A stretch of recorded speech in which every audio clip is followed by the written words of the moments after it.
김옥순 교수님 나오실 때 큰 박수로 한번 환영했으면 좋겠습니다.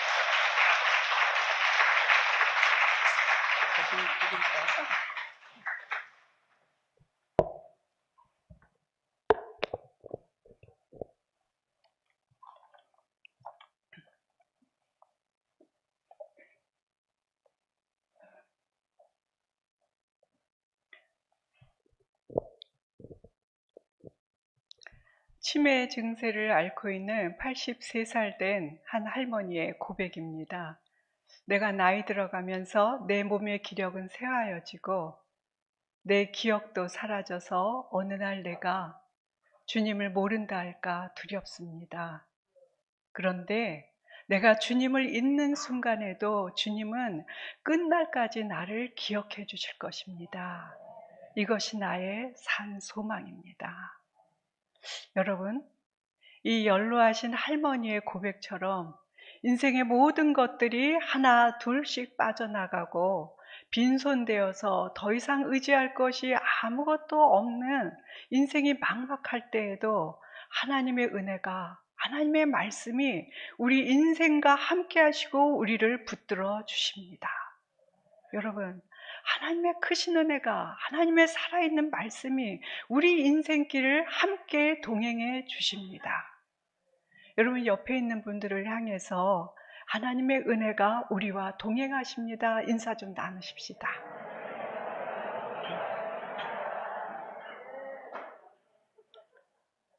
우리는 오늘 이 말씀을, 에베소서 말씀을 통해서 하나님의 은혜에 대해서, 우리가 평소에 늘 말하는 그 은혜에 대해서 다시 한번 생각해 보고자 합니다. 첫 번째로 오늘 말씀을 통해서 하나님의 은혜는 우리의 힘으로 얻어내는 것이 결코 아닙니다. 우리 8절 말씀 다 같이 읽겠습니다. 8절입니다. 시작.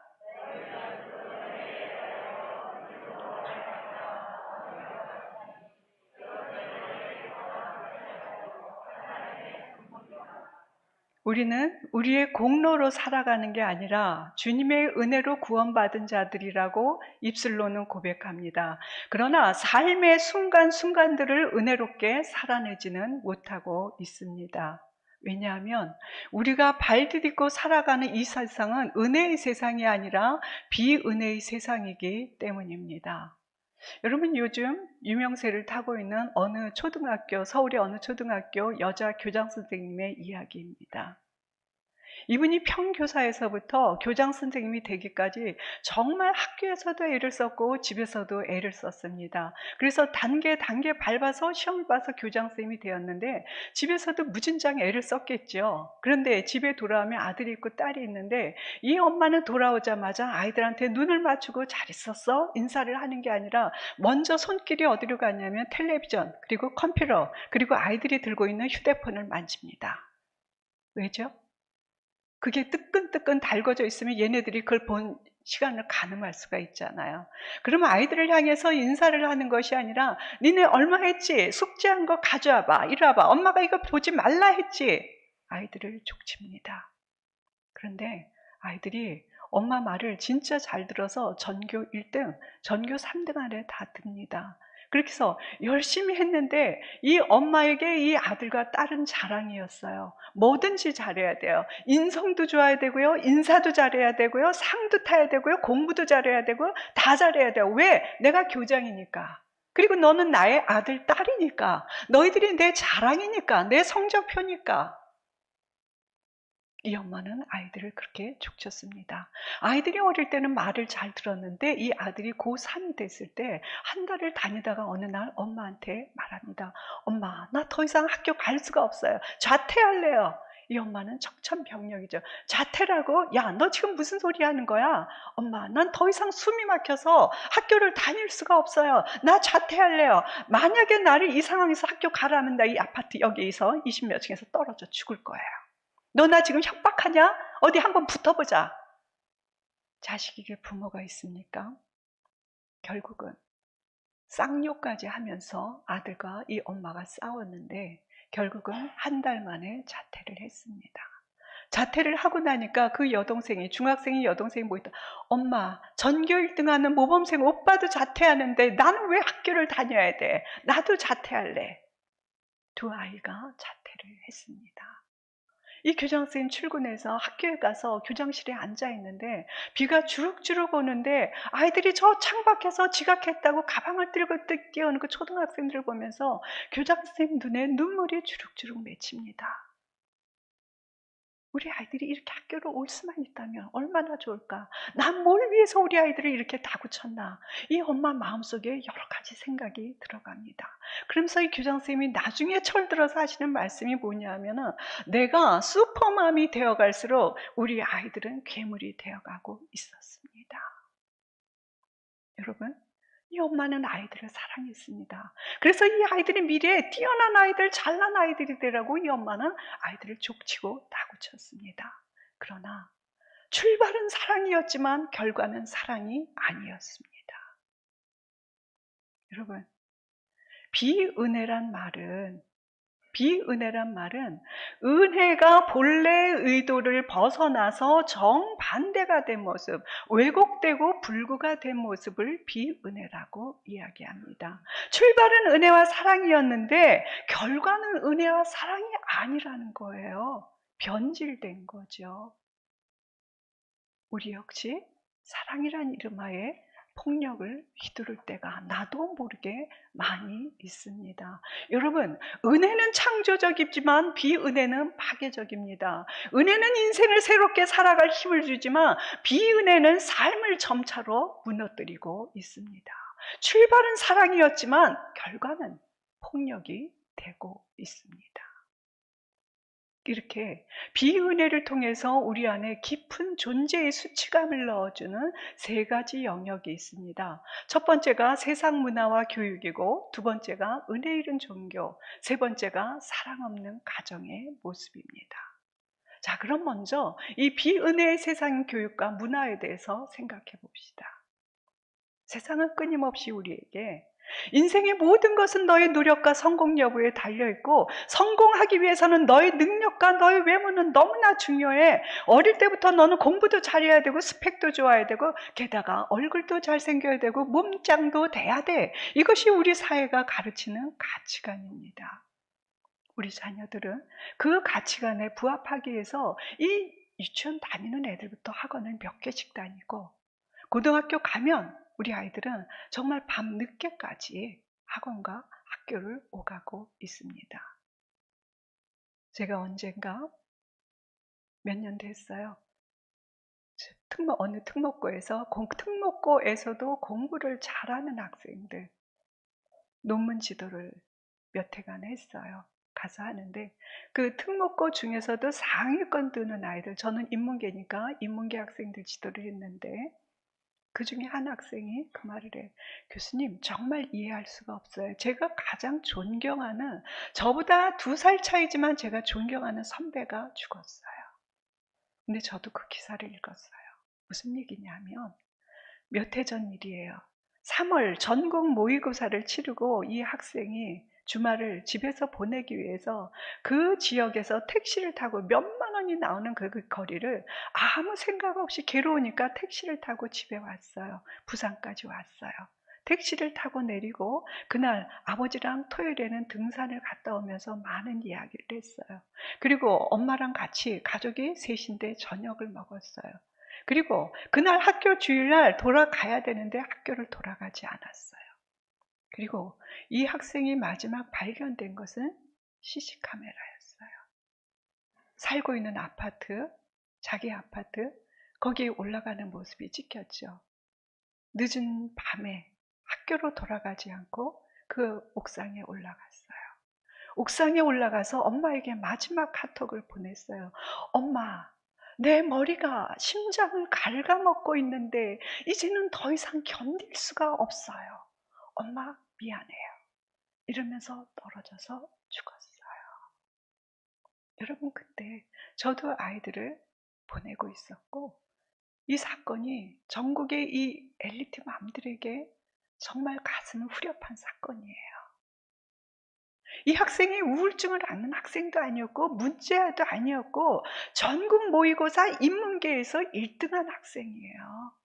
그런데 내 머리가 내 심장을 갉아먹고 있는데 더 이상 견딜 수가 없어요. 떨어져 죽은 거예요. 여러분, 누군가 농담 삼아서 우리가 살아가는 이 한국 사회를 신평등주의 사회라고 이야기합니다. 여기에서 평등 사회에서 평이란 뭐냐면 아파트 평수를 말해요. 그래서 50평, 70평 사는 사람들은 15평, 20평 사는 사람보다 훨씬 훌륭하고 행복하다는 거예요. 그런 가치관 속에서 살아가기 때문에 가난한 아이들은 행복하지가 않아요. 여러분, 평등사회에서 등은 뭔지 아세요? 자녀의 학교 성적 등수를 말하는 거예요. 그러니까 부모들은 자식의 성공이 부모의 성적표이기 때문에 수단, 방법 가르치지 않고 공부를 가르쳐요.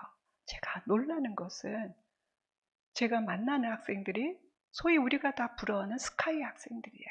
서울대, 연대, 고대 간 학생들이 얘네들이 취직 앞에서 취직이 안 되니까 해온 건 공부밖에 없는데 할 줄 아는 게 그거 외에는 아무것도 없네요. 방도 하나 치울 줄 몰라요. 어디 가서 돈을 계산할 줄도 몰라요. 공부만 해온 아이들이에요. 얘네들이 취직이 안 되니까 소위 스카이 학생들이 저한테 뭐라고 하냐면 교수님, 제가 공무원 시험을 치를 준비를 해야 될까요? 이러려고 내가 특목고 가고 서너 시간 자면서 공부했나요? 공부 외에는 할 줄 모르는 아이들, 공부 잘해서 좋은 대학을 갔어도 남의 등을 밟고 올라서는 이 아이들, 이것이 우리 사회의 미래라면 과연 희망이 있습니까? 인생의 모든 것이 점수와 등수를 매겨지고 2등의 자리는 결코 없다고 말하는 이 비은혜의 세상 속에서 우리는 교회에 와서 은혜의 개념을 이야기하지만 이 은혜의 개념은 너무나 쉽게 왜곡되고 사라져 버린다는 거죠. 우리는 인생을 살아가면서 원하지 않지만 실직할 때도 있고 나이 들어서 병들 때도 있고 늙어가잖아요. 그런데 이 자연스러운 인간의 현상을 우리는 굉장히 힘들어해요. 왜냐하면 이 성공 중독사에서 실직하고 병들고 늙어간다는 것은 왠지 무능력하고 무가치하고 실패한 자로 여겨지기 때문입니다. 여러분, 텔레비전 광고를 보세요. 어떤 애들이 나와요? 예쁘고 젊고 힘있고 돈 있는 사람들. 이것이 우리 아이들 가치관 속에 그대로 전해지고 있다는 거죠. 자, 우리가 살아가는 이 비은혜의 세상 교육과 문화에 이어서 우리에게 비은혜를 경험하게 하는 것은 은혜를 잃어버린 종교입니다. 비은혜의 세상을 살아가면서 이 경쟁사회 속에서 지치고 곤고한 사람들은 은혜의 종교를 갈망합니다. 그런데 대부분의 종교들은 우리에게 당신이 조금만 더 선행을 하세요. 그러면 신에게 가까이 갈 수 있고 구원받을 수 있습니다. 라고 가르쳐 줍니다. 다시 말씀드리면 이 가르침은 우리가 율법 조항을 지키지 않으면 구원의 길에 이를 수 없다고 말을 하는 거지요. 즉 구원의 잣대가 우리의 행위와 선행에 달려 있다는 거예요. 언젠가 남미오란교를 믿는 나이 드신 분 한 분이 저를 전도했어요. 남미오란교 믿으라고. 근데 이분이 뭐라고 남미오란교를 저에게 소개하냐면 제가 믿는 우리 남미오란교는 너무나 도덕적인 종교라 남의 것을 절대 훔치지 않아요. 나쁜 짓도 절대 하지 않아요. 성전에 가서 열심히 봉사하고 밖에서 전도한 만큼 내가 이 현세에서 복을 누리거든요. 남미오란교 믿으세요. 그러면서 저를 열심히 전도했어요. 즉 축복과 구원의 잣대가 개인의 성실한 행위와 노력에 달려 있었다는 거죠. 저는 그분의 모습을 쭉 지켜보면서 그분의 삶은 정결해 보였지만 그러나 평안과 기쁨은 전혀 보이지 않았습니다. 여러분, 우리가 믿는 은혜의 종교 기독교 외에 그 어떤 종교에도 은혜의 개념은 없습니다. 불교의 고행, 힌두교의 업보, 유대교의 경전, 유대교의 언약, 이슬람교의 이 법전 모두 무엇을 가르치냐면 자신의 노력과 행위로 구원의 행위에 이르는 것을 가르치고 있습니다. 그러다 보니 인생은 늘 실패한 공고한 실패자일 뿐입니다. 구원의 길에 이르지 못하는 거죠. 언젠가 이제 캐나다 유학 시절에 여름방학이 돼서 어린애들, 그때 애들이 어렸죠. 어린애들을 데리고 이제 여름방학 때 모처럼 이제 여행을 떠났어요. 차를 가지고 떠났는데 저는 토론토 대학이 토론토에 있었고 거기에서 이제 쭉 가면은 퀘벡이라는 데가 퀘벡주가 있었는데 거기에 이렇게 갔을 때 엄청나게 웅대한 성당이 있었습니다. 세계적인 관광지 중에 하나인데요. 그 입구에 들어서서부터 사실 그 성전이 솟아있는 언덕까지 차를 타고 가서 여기에 주차를 할 수가 있어요. 아니면 그 입구에서부터 계단을 수백 개를 올라야 이 성전에 갈 수가 있어요. 그런데 이 수백 개의 계단을 이른 새벽이면 많은 사람들이 계단을 올라간다고 합니다. 그것도 걸어서 올라가는 것이 아니라 무릎으로 기어서 수백 개의 계단을 올라간다고 합니다. 누가? 질병을 앓고 있는 이들, 구원의 길을 걷고자 하는 사역자들, 인생에 문제가 있어서 이걸 해결하고자 하는 사람들이 그 계단을, 성전에 이르는 계단 수백 개를 무릎으로 기어서 한 계단 한 계단, 어슴풀에 동터오는 그 시간에 계단을 정말 정성을 다해서 그 계단을 올라갑니다. 한 계단 올라갈 때마다 주여 나는 죄인입니다. 나를 용서하소서. 주여 나는 죄인입니다. 나를 용서하소서. 그렇게 무릎으로 기어서 올라간 그 계단을 끝까지 올라갈 때면 새벽 해가 어슴풀에 내려 비칩니다. 그래서 그 우웅대한 성전 안에는 이 햇살이 아름답게 이 모자이크 창문 아래로 쫙 비쳐 들어오면서 거기에는 이 성전 이 앞에는 햇살이 비치는 이 성전 앞에는 신심으로 병을 고쳤다는 많은 사람들의 수많은 목발이 이 성전 가운데 쫙 걸려 있었습니다. 저는 그 목발을 보면서 예수님 시절의 베데스다 연못을 생각했습니다.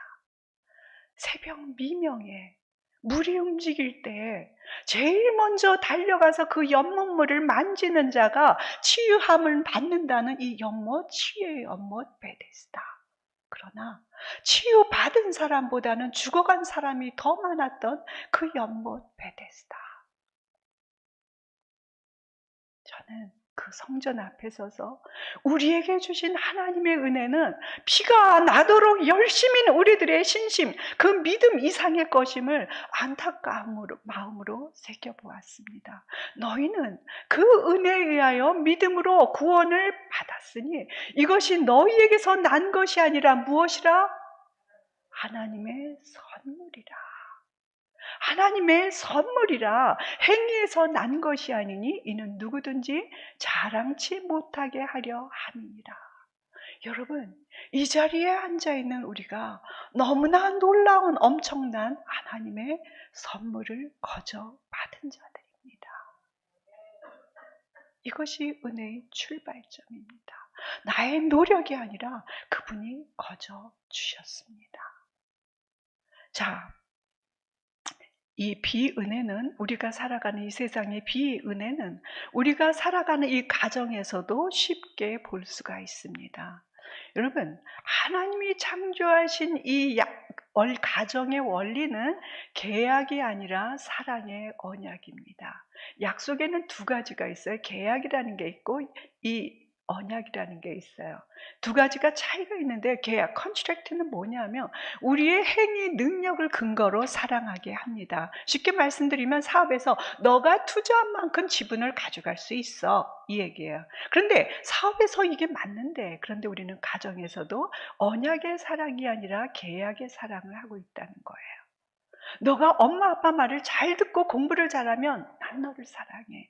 너가 이번에 좋은 대학에 들어가면, 당신이 좋은 직장에 들어가면 엄마 아빠는 널 사랑해.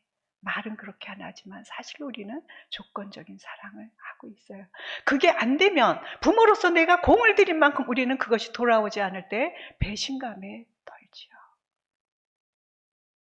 당신이 가장으로 능력이 있으면 이번에 임원에 승진하면, 당신이 신실하면 난 당신을 사랑해. 여러분, 이 계약의 사랑에는 사랑을 받을 만한 조건과 이유라는 끈이 달려 있습니다. 그래서 이 끈이 끊어지면 사랑도 점점 끊어집니다. 그래서 우리는 이 사랑의 끈이 끊어질까봐 늘 불안해하며 노심초사하며 안간힘을 쓰고 있습니다. 여러분, 학교에서 그 학교 폭력이 일어나는 가정도 그렇고요. 그 다음 이 세상에서 일어나는 수많은 사건과 사고도 사실은 그 출발점은 끈 달린 사랑에서부터 비롯되고 있습니다. 우리는 이렇게 은혜가 뒤틀려버린 비은혜의 세상에서 살아갑니다. 이 세상을 움직이는 비은혜의 법칙이 우리 모두의 가슴 속에 너무도 깊이 새겨져 있어서 교회에 와서 앉아있는 이 순간에도 수도 없이 내 나이만큼 들었던 그 하나님의 은혜의 말씀도 우리는 비은혜의 개념으로 오해할 때가 많이 있습니다. 그래서 신앙의 자유가 없습니다. 그러나 커버넌트, 언약의 사랑은 하나님의 은혜에 근거한 사랑입니다. 당신이 이만큼 해서 너가 이만큼 해서 널 사랑해가 아니라 서로 안에 존재하는 존귀한 하나님의 형상을 바라보며 서로의 빈 자리를 채워주는 사랑입니다. 너가 말을 잘 들어서, 너가 이번에 인류대학에 합격해서 네가 돈을 많이 벌어와서 이번 스승의 날에, 이번 어버이날에 네가 큰 선물을 해서 널 사랑해가 아니라 하나님이 죄인된 우리의 죄인됨에도 불구하고 날마다 찾아오셔서 손 내밀고 사랑하시고 날마다 새 출발하게 하시는 그 하나님의 사랑, 그 사랑의 근거에서 우리 서로의 연약함에도 불구하고 기다려주고 믿어주고 밀어주는 사랑, 이것이 언약의 사랑입니다. 여러분, 이 언약의 사랑이 부끄럽고 부족한 우리를 치유하고 세월과 함께 온전한 자로 만들어갑니다. 언젠가 저희 학생 중에 나이 드신 분인데 자녀 이야기를 하는데 아들이 둘이 있는데 딸을 둘을 또 입양을 하셨더라고요. 딸을 둘, 그때는 남편이 중소기업 하시면서 사업이 좀 어느 정도 잘 되셨을 때예요. 근데 애들이 그 고아원에 이분이 늘 사회봉사하면서 가셨다가 정말 그 100일 갓이 난 아이들을 보면서 눈을 못 떼겠는 거예요. 집에 돌아와서 시어머니 설득하고 남편 설득하고 위에 아들 둘 설득하고 해서 애들 둘을 데려왔는데 100일 갓이 난 애들 둘을 데려왔는데 그 중에 막내가 3살쯤 됐을 때 얘가 그 뇌수막염인가 이걸 앓더니 이게 장애아가 된 거예요. 평생 이 엄마가 애를 업고 다녀야 되는 거예요. 그런 와중에 IMF가 터졌어요. 남편 사업 망하고 이제 그 돈을 못 갚아서 수감이 되셨어요. 그러니까 동네 분들이 이 엄마한테 뭐라고 얘기하냐? 야, 네가 애들 넷이야. 남편이 잘 될 때는 그거 괜찮았지만 이제 네가 벌어야 되는데 어떻게 얘를 네가 업고 다닐 거야? 너 정말 얘 갖다 줘. 다시 갖다 줘. 3살 된 아이를 반납하라는 거예요. 아니면 가서 네가 정 하나 더 키우고 싶으면 성안애로 바꿔와. 그때 이 엄마가 한 이야기가, 야, 내 배가 아니라 가슴으로 낳았지만 내 애야. 사랑으로 낳은 애야. 너는 네 자식이 불구라고, 너는 반품하니? 폐기처분하니? 이 엄마가 반론했고 그 엄마는 이 애를 업으면서 키우셨어요. 제가 언젠가 부산에 가서 말씀을 전하고 돌아오는데 한 분이, 여자 권사님이 저를 차로 데려다 주시고 굳이 나서시면서 하실 말씀이 있다고. 그러면서 이분 얘기가, 대학 청년 때 예수 믿고 보니까 너무 좋아서 정말 자긴 다른 거 안 보고 예수님 믿는 집안에 결혼하겠다 해서 장로님 권사님 집에서 선이 들어와서 그 아들, 그래서 외모만 보고 신앙증이 있는 집안이니까 결혼을 했어요. 막상 결혼하고 보니까 이 아들이 교회를 안 나가요. 신앙이 없어요. 모태 신앙인데 매사를 못해, 안 해, 못해, 안 해. 진짜 모태 신앙이었어요. 교회 가자, 못해, 안 해, 안 가. 속이 썩을 대로 썩었죠. 이 엄마가 애를 유산을 2번을 했어요. 너무 속이 상하고 사는 게 힘드니까 애를 2번을 유산하고 두 번째 유산하고 병원에 입원해 있을 때, 그럴 때 이제 교회 따로 다니시는 분이 있죠. 이분이 이제 쭉 지나다니다가 실없이 계속 누워서 울고 있는 이 엄마를 보면서, 유산한 엄마를 보면서 이분에게 계속 기도를 해주시더래요. 내가 기도해도 돼요? 기도해 주시면서 뭐라고 말씀하셨냐면, 당신 남편은 장로감이에요. 장로님으로 대해주세요. 언젠가 장로가 될 사람이에요. 라고 그 모르는 분이 기도해 주시면서 얘기하더래요. 마음이 썩을 대로 썩은 이 엄마는 장로? 주일 교회도 안 가는데 장로? 그런데 믿어보자. 왜? 자기가 이렇게 유산하고 너무 고통스러워. 이 말이라도 잡아보자. 그래갖고 그 다음 날부터 이 남편을 바라볼 때 왼수 같은 눈이 아니라 장로님으로 바라보기 시작했대요. 여러분, 교회 장로님 어떻게 대하세요? 왼수 같은 눈으로 바라보시나요? 아니잖아요. 그래도 인사라도 좀 공손히 하고, 그죠? 온 가족 예절 바르게 선대하려 그러잖아요. 물론 장로님들도 우리에게 그러셔야죠. 자, 이 엄마가 그렇게 태도가 바뀌어서 남편을 그렇게 대접한 지 15년이 지나서 이 남편은 안수 집사 되시고, 그 다음 또 몇 해 지나서 장로님이 되셨습니다. 이분이 주일날이면 매일 낚싯대를 들고 낚시터를 가서 고기를 잡는 사람이었는데, 이제는 성경책을 들고 이분이 교회에 가서 예배 마치면 거리에 나가서 사람들을 전도하는 분이 되셨습니다. 여러분, 우리를 변화시키는 것은 계약의 사랑이 아니라 언약의 사랑입니다. 자, 첫 번째로 하나님의 은혜는 우리의 힘으로 얻어내는 것이 아니라고 하셨듯, 둘째로 이제 오늘 말씀에서 하나님의 은혜는 우리의 자격 여부를, 은혜 받는 우리의 자격 여부를 따지지 않습니다. 우리 8절에서 9절 말씀 다 같이 읽겠습니다. 8절, 9절 말씀 시작.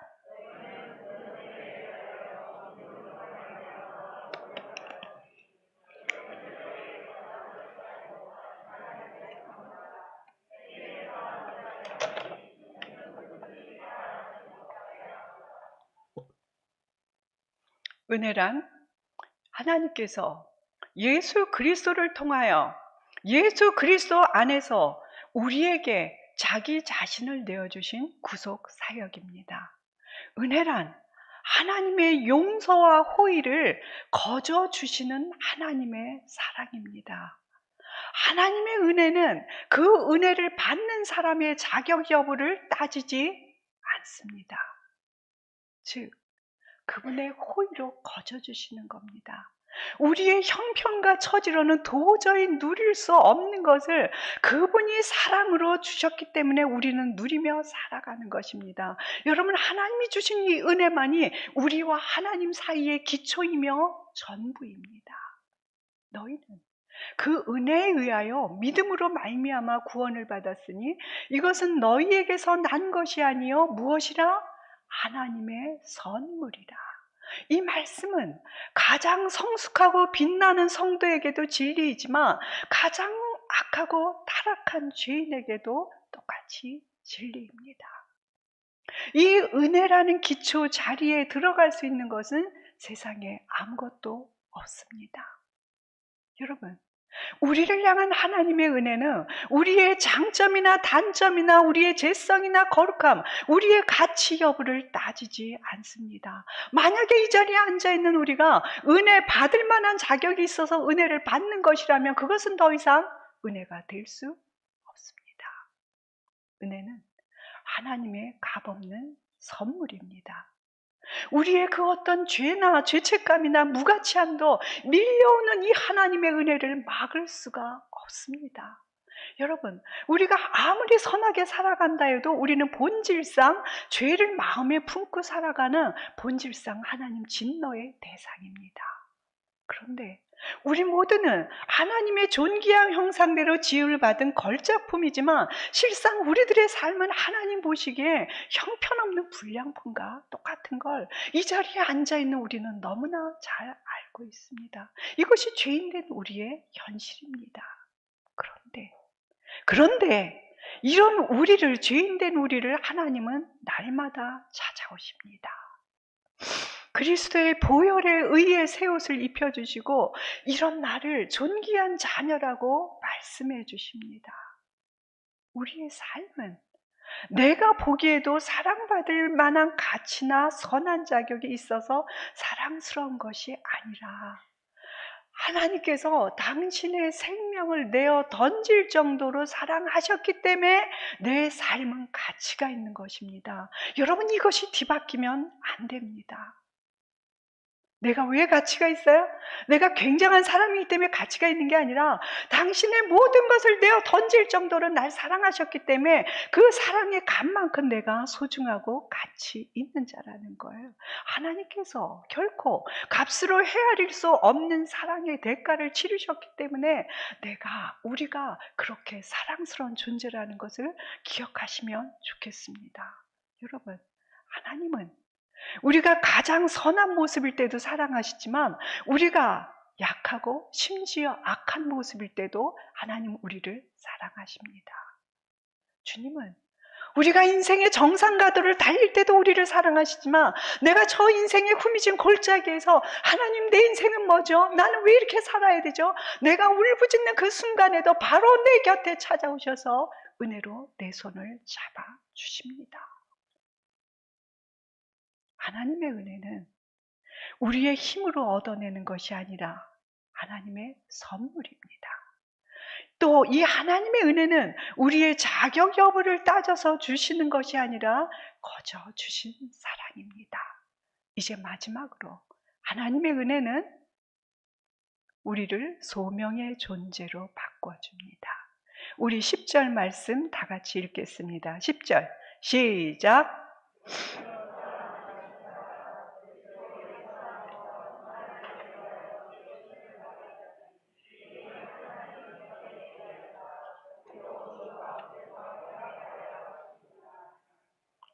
이 자리에 앉아있는 우리는 하나님의 놀라운 은혜를 입은 자들입니다.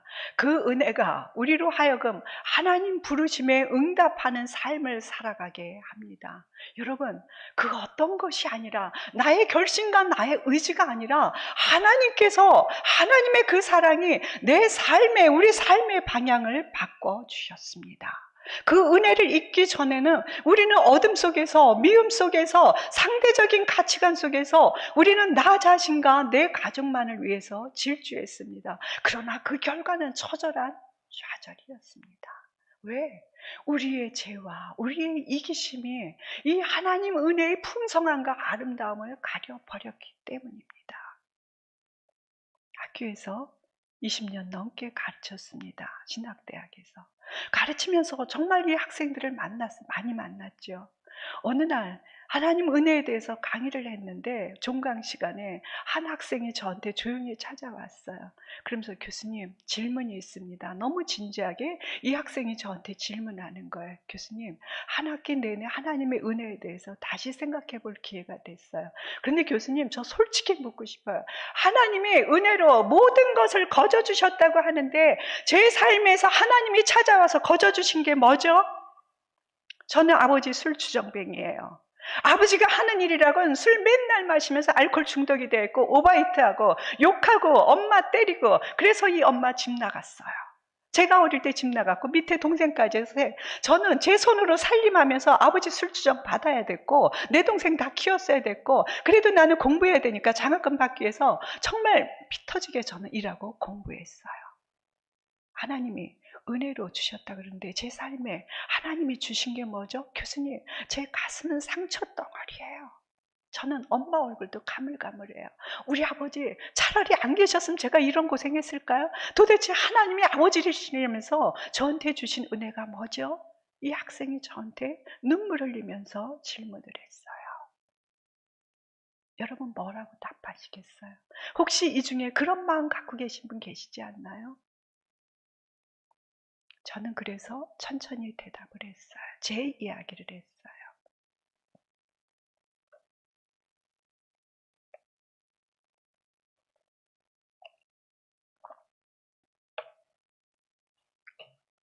미국 프린스턴에서 토론토 대학에서 공부를 마치고 7년의 공부를 마치고 이제 한국에 귀국을 했어요. 귀국을 했고 귀국한 지 3년 반 만에 남편도 신학대학에서 가르치는데 남편이 몸이 좀 이상하다는 걸 알았어요. 어쨌든 시간을 끌면서 결국 알게 된 것은 직장암 3기 상태. 암이 굉장히 진전이 된 상태죠. 그래서 의사가 그날 검진한 날 저한테 전화를 해서 저한테 전문가의 육안으로 보기에 암이 상당히 많이 진전이 됐습니다. 그리고 이게 학문 가까이에 있어서 학문을 읽고 평생 인공 학문을 달 수가 있습니다. 하루라도 빨리 서울에, 이건 이쪽에서 하기 어려우니까 서울에 아는 의사 찾아서 서울로 하루라도 빨리 올라가십시오. 저한테 그 말을 전화를 하시는 거예요. 제가 같이 안 갔었거든요. 저는 너무 놀래고 안 믿겨졌어요. 암이라니요.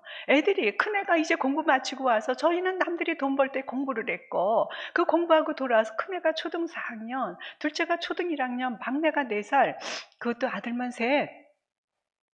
갑자기 표정이 좀 이상해지시는데요. 애 봐줄 사람 아무도 없이 해상관 없이 나 열심히 살았는데 암이라뇨. 그리고 제 남편이 나쁜 짓을 했어요. 뭐 성격이 못됐어요. 그냥 공부하고 열심히 키운 것밖에 없는데, 그리고 이제 공부해서 사회 한원할 텐데 암이라뇨. 믿을 수가 없었어요. 그런데 여러분, 현실이었어요. 3개월 반 만에 전신 마취하고 수술을 3번을 했어요. 키가 180인 사람이 몸무게가 50kg 겨우 됐어요. 수술을 하니까 일어나질 못했어요. 그런데 그 사이에 항암을 했어요. 그러니까 결국 인골하면 다는 수술을 했고 이거를 다시 집어넣는 수술을 했고, 이런 여러 과정 속에서 장이 유착이 되면서 일어나질 못하는 거예요. 여성들이 아기를 낳을 때 이 진통, 자궁이 열리는 그 진통을, 이 사람은 몸에 장이 유착이 돼서 가스는 차는데 이게 빠지지 않으니까 이 몸을 일으킬 수가 없는 거예요. 너무 심한 거예요. 이 고통을 2분 간격으로, 아기 낳는 고통을 2분 간격으로 계속했어요. 길을 걷다가 이 인공항문이 터져서 변이 주르르 쏟아지고, 뭐 그나마 애들이 어리니까 살기 위해서 길을 쓰고 걷는데 걸을 수가 없는 거예요. 이런 과정을 거치면서 결국은 이제 양방에서 할 수 있는 건 다 마무리했고 요양병원에 가서 어쨌든 이 사람대로 애를 썼고 저는 저대로 애들을 보면서 왔다 갔다 하면서 노력했는데, 어느 날 이제 너무 병세가 심하니까 애들을 하나씩 다 뜯어 맡기고 병원에 여름방학 때 한 달을 들어갔어요. 들어가서 남편에게 간호하는데 그 병원이 요양병원 중에서도 좀 괜찮은 데라서 그런 암 환자들이 한 40여 명 와 계시는 거예요. 고치기 힘든 병을 가진 분들이. 근데 제가 거기에서 보면서 좀 적응을 한 일주일이 지나서 보니까 이 다양한 암 환자들이 보이는 거예요. 그래서 어느 날 식사 시간에 다른 분들은 그래도 환자들끼리 환자복을 입었지만 식사를 이렇게 하는데 모여서 얘기도 하고 이러는데, 제 남편은 너무 힘드니까 이게 몸 주체를 못하니까 계속 이게 쏟아지고 이러니까 이 사람 너무 힘들게 이러는데, 제가 그래서 어떤 여성분이, 저보다 좀 어려 보이는 여성분이 혼자서 머리를 이렇게 내리고 혼자서 늘 밥을 드세요. 그래서 그분이 너무 안 돼 보여서 제가 그분 식탁에 가서 앉았어요. 그러면서 같이 얘기 좀 나누면서 인사를 하고 밥을 먹는데, 어쨌든 친해져서 얘기를 하다 보니까 이분은 여기에 이 혀 입부분에 여기 암이 생긴 거, 얼굴에 볼따구에. 그래갖고 이거를 이제 아산병원에서 이거를 수술을 했는데, 이 암덩어리는 떼냈는데 이 눈의 시신경을 건드려서 이 왼쪽 눈이 감기지가 않는 거예요. 여러분, 눈이 안 감기면 어떡해요? 눈이 안 감기니까 이 사람이 눈물은 계속 주룩주룩 쏟아지는데 너무 아픈 거죠. 잠자기도 곤란하고. 그래서 결국은 어떻게 했어요? 여기에서 이 눈꺼풀에 이 금속 조각을 넣어서 눈에 다치지 않게 그 무게로 눈꺼풀이 다치는 이 수술을 한 거예요. 근데 수술을 했더니 어떻게 돼? 이게 한 번 껌뻑일 때마다 눈이 너무 아프고 눈물이 나니까 눈곱이 누렇게 끼는 거죠. 그러니까 이분이 냄새가 나고 외관상 안 좋으니까 어떻게 또 이 볼따구는 파여졌으니까 머리를 길러서 이렇게 가리고 또 이렇게 밥을 드시는 거예요. 제가 그분을 보면서 생각했어요. 나는 태어나서 지금까지 내가 눈을 깜빡인다는 이 생리적인 현상 자체가 너무 자연스러운 거기 때문에 한 번도 이걸 선물이라고 생각한 적이 없었거든요. 그런데 이분을 보니까 엄청난 돈을 들이고도 수술을 했는데 이것이 이렇게 한 번 눈을 깜빡일 때마다 너무나 고통스러운 이 모습을 보면서 저한테 너무 부럽다 하시더라고요. 제가 그걸 보면서 이게 엄청난 선물이었구나 저는 생각을 했어요. 또 하나, 어떤 나이 드신 분이 밥을 드시는데 밥을 드실 때마다 이만한 커다란 대접에다가 이 말아서 국물이나 물에 말아서 후루룩 드시는 거예요. 그래서 제가 또 오지랖 넓게 가서 또 인사를 나누고 얘기 그 사연을 안고 나서는 제가 말씀드렸어요. 아니 선생님 위암을 앓으셨다면서 이거 씹어 드시지 않으면 이게 위에 안 좋은데 왜 그렇게 교육을 받으셨는데 왜 자꾸 후루룩 마시세요? 밥을 마시세요? 제가 여쭸어요. 그랬더니 이분이 하시는 말씀이 혀 짧은 소리로 난들 그걸 몰라요? 나도 그러고 하고 싶죠? 사연이 뭐냐면 혀에 설도암, 그래서 혀끝을 잘라냈어요. 그랬는데 침샘을 건드린 거예요. 침샘을 건드리고 나니까 침이 분비가 안 돼요. 그러니까 이 혀가 늘 건조한 상태라 냄새가 나고 특별히 밥을 먹을 때면 침이 분비가 안 되니까 밥알이 다닥다닥 다 달라붙는 거예요. 그래서 어떻게 국물이나 이 물에 말아서 후루룩 마시는 거예요. 저는 제가 그 모습을 보면서 나는 태어나서 지금까지 수도 없이 셀 수 없이 밥을 먹었는데 한 번도 내 입에서 침이 분비된다는 이것에 대해서 감사해 본 적이 없거든요. 근데 이걸로 인해서 고통받는 이분을 보면서 이게 엄청난 선물이었구나. 저는 그거를 봤어요. 저는 그 병원에서 제가 한 달을 묵으면서 깨달은 것은 우리 삶에서 소중한 것들은 모두 값없이 거저받은 선물이라는 것을 그때서야 알았어요. 여러분, 오늘 이 자리에 우리가 두 눈을 껌뻑이며 앉아있고 두 발로 걸어와서 내 몸이 불편할지라도 이 자리에 앉아서 이렇게 하나님을 찬송하는 예배를 드린다는 것은 당연한 것이 아니라 거저받은 선물이라는 걸 알고 계세요?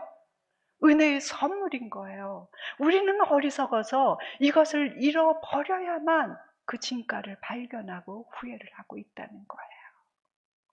우리가 오늘 흘려보내는 이 오늘이 어제 죽어간 병원에서 죽어간 그 중환자가 그토록 살기 원했던 그 단 하루 선물이라는 걸 우리는 잊으면 안 돼요. 여러분, 우리가 이 자리에 지금 이렇게 존재하는 그 모든 것이 하나님의 은혜의 선물입니다. 그 은혜가 우리를 어둠 속에서 불러내어서 더 이상 어둠의 자녀가 아니라 빛의 자녀로, 미움의 사랑이 아니라 사람의 사랑으로, 죽음의 사람이 아니라 살아있듯이 생명의 사람으로 우리로 하여금 너 자신만을 위해서가 아니라, 네 가족만을 위해서가 아니라 이 세상을 좀 더 빛과 사랑과 생명으로 살리기 위해서 선한 일을 하며 살아가라고 우리를 부르셨습니다. 여러분, 우리가 헌신하고 봉사하며 빛의 자녀답게 살고자 하는 이유는 하나님께 인정받기 위해서가 아니에요. 그분은 모든 걸 다해서 우리를 이미 인정해 주셨어요. 우리가 오늘도 새벽부터 지금까지 교회의 땅을 밟으면서 살아가는 이유는, 좀 더 인간답게 살고자 하는 이유는 하나님께 인정받기 위해서가 아니라 그분이 주신 그 말할 수 없는 그 은혜에 감사하고 감격해서 우리가 드릴 수 있는 이 작은 사랑의 표현, 반응이라는 거예요. 이 순서가 뒤바뀌시면 너무 괴로워요. 은혜를 얻기 위해서가 아니라 이미 주신 그 엄청난 은혜에 대한 감사 때문에 우리는 오늘도 헌신하며 살아가는 겁니다. 여러분, 새신이 좋으세요? 헌신이 좋으세요? 저도 지금 하도 걸어서 운동화도 떨어지고 구두도 떨어지고 사야 되는데 새신이 좋으세요? 헌신이 좋으세요? 우리 새신을 좋아해요. 좋아하기는 새신을 좋아해요. 그러나 편한 건 헌신이에요. 여러분, 그리스도인의 삶이 왜 고통스럽냐 하면 헌신하고 있지 않기 때문이에요. 우리는 하나님의 사랑을 값없이 공짜로 받은 사람인데, 이 우리가 받은 은혜는 공짜로 받았기 때문에 값싼 은혜가 아니라 값으로 지불할 수 없기 때문에 주신 너무나 엄청난 헤아릴 수 없는 값비싼 은혜인데, 우리는 이거를 너무 값싼 은혜로 여기고 값싸게 살고 있는 게 우리의 문제라는 거예요. 여러분, 우리는 더 이상 게으르게 살면 안 돼요. 쫀쫀하게 살면 안 돼요. 자신을 학대하며 남과 비교하며 가족들을 향해서 소리 지르며 폭력을 휘두르며 이렇게 살아가는 건 하나님 지으신 가정의 원리가 아니에요. 나의 존재, 내게 있는 이 모든 것, 물론 우리도 노력했지만 하나님 은혜가 없이 우리가 이 자리에 있나요? 주님께로부터 온 은혜의 선물이라는 걸 기억하시면 좋겠습니다. 여러분, 내 부서진 삶에 찾아오셔서 나를 받으시고 새롭게 하시는 이 하나님의 은혜를 우리는 날마다 경험하기 때문에 우리는 예수 그리스도의 이름으로 이 미움의 사슬을, 부모 때부터 내려오는 이 미움의 대물림의 사슬을 끊고 이제는 빛의 자녀로 살아가는 겁니다. 우리는 더 이상 과거의 상처에 매달려 사는 자들이 아니라, 상처에 이끌려 사는 자들이 아니라 하나님이 우리를 지으신 그분의 영광의 목적을 위해서 선한 일을 하는 이 사명을 위해서 살아가도록 부르심을 받은 소명의 자들이라는 것을 기억하시면 좋겠습니다. 내가 눈물을 흘려봤기 때문에, 내가 아프고 힘들기 때문에 내가 그래서 온전해져서 다른 사람의 눈물 닦아주는 축복의 통로로 살아가는 것, 그러기 위해서 공부하는 겁니다. 여러분, 이 자리에 아까 청년들이, 학생들이 나와서 또 찬송도 했는데, 여러분이 공부하는 이유는 남주기 위해서입니다. 이 세상을 좋은 세상으로 만들기 위해서입니다.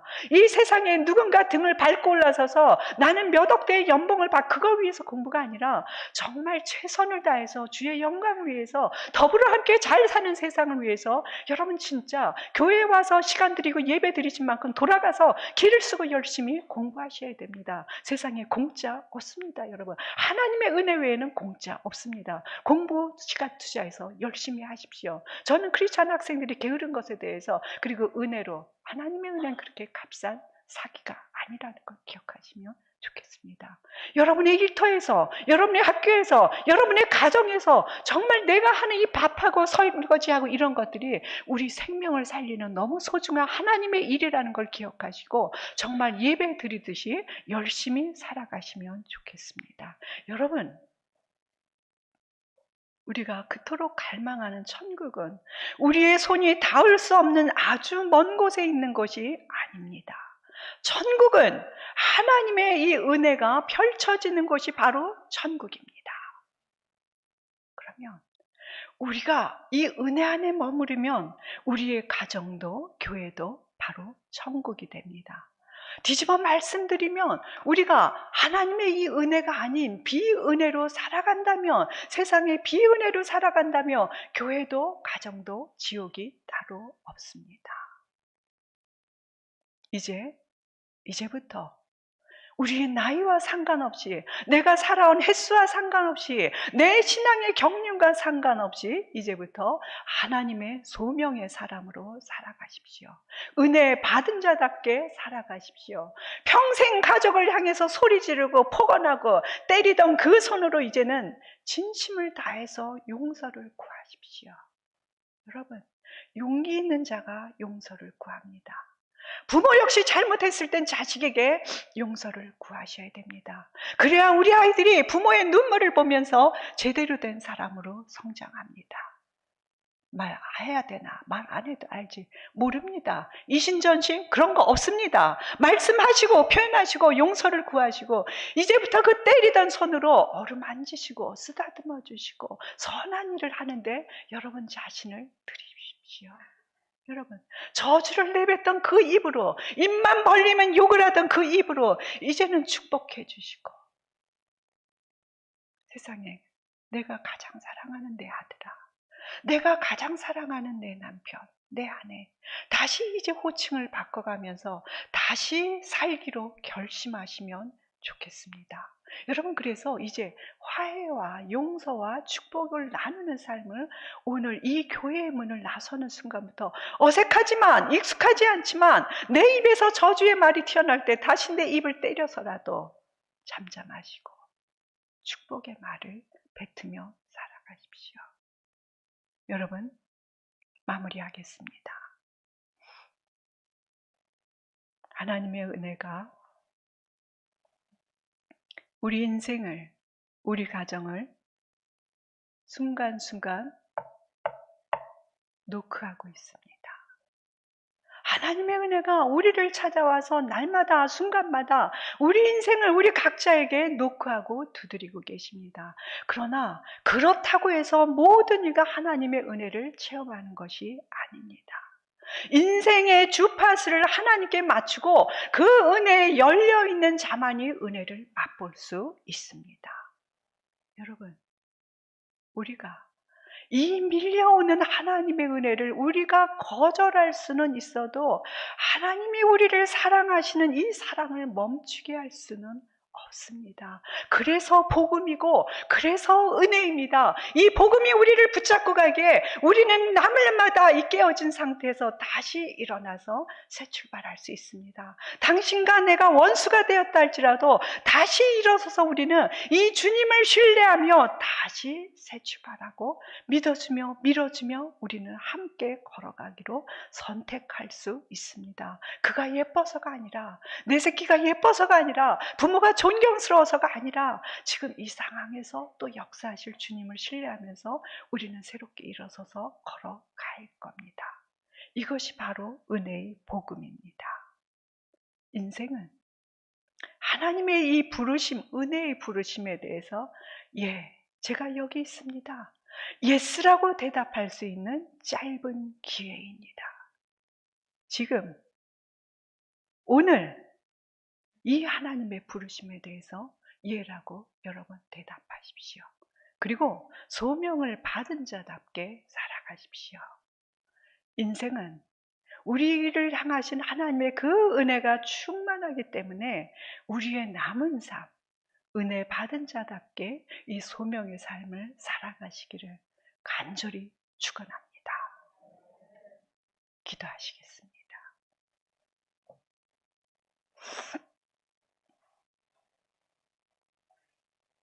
너희는 그 은혜에 의하여 믿음으로 말미암아 구원을 받았으니 이것은 너희에게서 난 것이 아니요 하나님의 선물이라.